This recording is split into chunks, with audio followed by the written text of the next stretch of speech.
गुरु जी, जय संगत जी। गुरु जी के चरणों में मेरा कोटि कोटि प्रणाम। आज एक सत्संग हमारे पास आया है, वो रितु आहूजा जी का है। 2022 का बात है ये। आज मैं वो रितु आहूजा जी का सत्संग शेयर कर रही हूँ। मैं गुरु जी के मंत्र से सत्संग शुरू कर रही हूँ। ओम नमः शिवाय, शिव जी सदा सहाय। ओम नमः शिवाय, गुरु जी सदा सहाय। गुरु जी कहते हैं संगत जी कि सत्संग पूरा पूरा सुने, आधा ना छोड़े। आधा सत्संग सुनने से पूरी ब्लेसिंग नहीं मिलती है, इसलिए संगत जी गुरु जी का पूरी पूरी ब्लेसिंग लेने के लिए पूरा पूरा सत्संग सुने। मैं इसीलिए छोटे छोटे से सत्संग लेकर आती हूँ, ताकि लोग छोटे छोटे सत्संग एक बार में सुन ले। बहुत बड़े बड़े सत्संग देखकर ना बहुत सारे संगत जी हैं जो घबरा जाते हैं, जो नहीं सुन पाते हैं। इसीलिए मैं बहुत छोटे छोटे से सत्संग लेकर आती हूँ। अब मैं गुरु जी के नाम से लेकर मैं अब सत्संग शुरू कर रही हूँ। जय गुरु जी, शुक्राना गुरु जी। गुरु जी के चरणों में मेरा कोटि कोटि प्रणाम। ओम नमः शिवाय, शिव जी सदा सहाय। ओम नमः शिवाय, गुरु जी सदा सहाय। 2020 की शुरुआत हमारे लिए बहुत मुश्किल साल रही। मुझे स्वास्थ्य संबंधी समस्याएं थी। मेरे दाहिने हाथ में लगातार दर्द रहता था, जो फिजियोथेरेपी से ठीक नहीं हो रहा था। मेरा हेमोग्लोबिन भी बहुत कम था और आयरन की कैप्सूल से भी कोई फ़ायदा नहीं हो रहा था। इसके अलावा जुलाई में मेरी सास को diffuse large B cell lymphoma का पता चला। वह हमारे साथ दिल्ली में रहने आई और आधा दर्जन कीमोथेरेपी सेशन के लिए गई। उनकी एक बहन अक्सर उनका हाल चाल पूछती रहती थी और अक्सर कहती थी, गुरुजी सब ठीक करेंगे, गुरुजी सब ठीक करेंगे। जब भी वह मुझसे बातें करती तो कहती, जय गुरुजी, शुक्राना गुरुजी। मैं और मेरा परिवार गुरुजी के बारे में कुछ भी नहीं जानते थे। हम साईं बाबा के भक्त थे। अगले साल के पहले महीने तक मेरी सास ने अपना इलाज पूरा कर लिया था और अपने घर लौटने की योजना बना रही थी। इस समय मेरे पति को एक परिचित की दुकान पर गुरुजी के बारे में पता चला, जहां उन्होंने गुरुजी के स्वरूप को देखा। मेरे पति ने उनकी सास की बीमारी के बारे में अपने दोस्त को बताया और मेरे दोस्त ने सुझाव दिए कि वह बड़े मंदिर जाकर जल प्रसाद ले। मेरी सास को मंदिर ले जाने के लिए पर्याप्त समय नहीं था, लेकिन अगले दिन मेरे पति बहाने से बड़े मंदिर गए। उन्हें जल प्रसाद नहीं मिला, बल्कि प्रसाद के रूप में एक कीनू मिला और उन्हें एक स्वरूप दिया गया।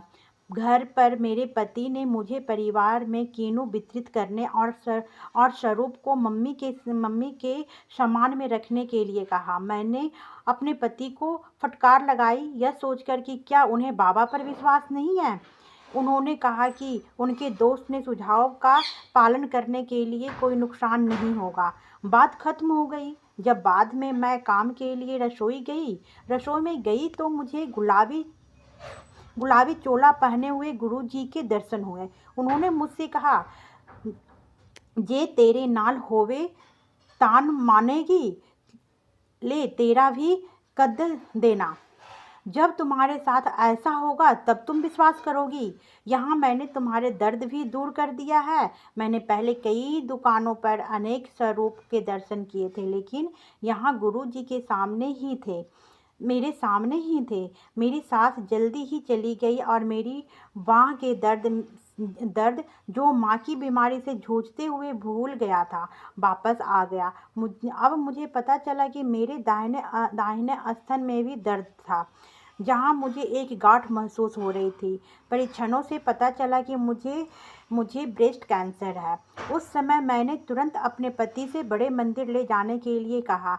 यह कोविड के दौरान था, इसलिए मंदिर में प्रवेश मिल पाना बहुत मुश्किल हो गया था। हम बिना पास के और सेवादारों को मेरी चिकित्सा स्थिति से अवगत कराने के बाद हमें प्रवेश की अनुमति दी गई। मंदिर में जूता स्टैंड के ठीक बाहर एक अज्ञात महिला ने हमारा मोबाइल मांगा ताकि वह अपने पति को कॉल कर सके।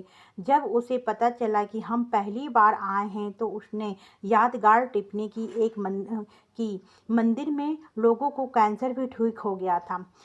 वह जय गुरु जी कहकर चली गई और हम दर्शन और लंगर प्रसाद लेने के लिए वापस आ गए।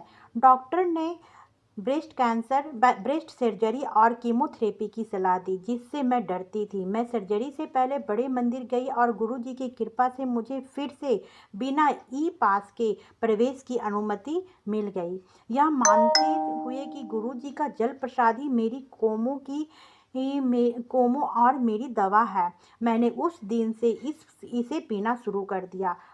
अस्पताल में मेरे सर्जन ने कहा कि सर्जरी के बाद कीमो की आवश्यकता होने की केवल 20% संभावना है। ऑपरेशन के बाद डॉक्टर ने सोचा कि कीमो की शायद आवश्यकता भी ना हो, लेकिन हमें ऑनकोलॉजिस्ट ऑनकोलॉजिस्ट के पास भेजा। ऑनकोलॉजिस्ट ने हमें बताया कि बायोप्सी निर्णय निर्धारित करेगी। हम सर्जन के पास वापस गए, जिन्होंने हमें बताया कि यदि आवश्यक होता है तो सर्जरी के दौरान शरीर पर कीमो पोर्ट लगाते हैं। बायोप्सी रिपोर्ट आई, कैंसर केवल चरण 1 में था और यह फैला नहीं था। मेरी उम्र को देखते हुए डॉक्टरों ने मुझे सुरक्षा के लिए कुछ राउंड कीमो लेने की सलाह दी। हमने अन्य डॉक्टरों से सलाह ली, जिन्होंने भी कीमो का सुझाव दिया। अंत में हम अपने सर्जन के पास वापस गए और उन्हें ऑनकोलॉजिस्ट की सलाह के बारे में बताया, जो उनसे जूनियर थे। उन्होंने कुछ नहीं कहा, बस मुस्कुरा दिए। उन्होंने मेरे पति को एक तरफ ले जाकर बताया कि डॉक्टर पैसे के लिए कीमो का सुझाव दे रहे हैं। उन्होंने कैंसर के फैलने के जोखिम का मूल्यांकन करने के लिए मैमा प्रिंट परीक्षण की सलाह दी। परिणाम से पता चला कि जोखिम कम था। मेरी सर्जरी को 15 महीने से अधिक हो चुके हैं और मैंने कई अनुवर्ती परीक्षण करवाए हैं, जो गुरुजी की कृपा से ठीक निकले हैं। मैं समझ गई कि यह गुरुजी ही थे, जिन्होंने सर्जन के माध्यम से बताया कि कीमो मेरा मुख्य डर की आवश्यकता नहीं होगी, और वही हुआ। हालांकि मुझे सर्जरी करवानी पड़ी, लेकिन गुरुजी ने इसके दर्द को कम कर दिया। कई बार मैं नकारात्मक महसूस करती थी, लेकिन गुरुजी ने मेरा हाथ मजबूती से थामा हुआ था और मुझे अवसाद में जाने से भी बचाया। आज मैं प्रतिदिन जल प्रसाद के साथ दवा की केवल एक गोली लेती हूँ। मैं गुरुजी से मेरा हाथ थामने के लिए प्रार्थना करती हूँ, क्योंकि मैं उन्हें थामने के लिए पर्याप्त मजबूत नहीं हूँ।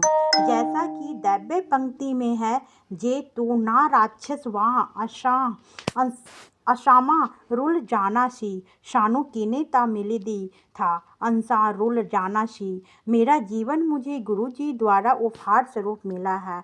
मैं उन्हें हृदय से धन्यवाद देता हूँ। उनकी कृपा अर्थात है, मैं इसे किसी भी तरह से व्यक्त नहीं कर सकता। जय गुरुजी, शुक्राना गुरुजी। गुरुजी को अनंतम अनंतम शुक्राना।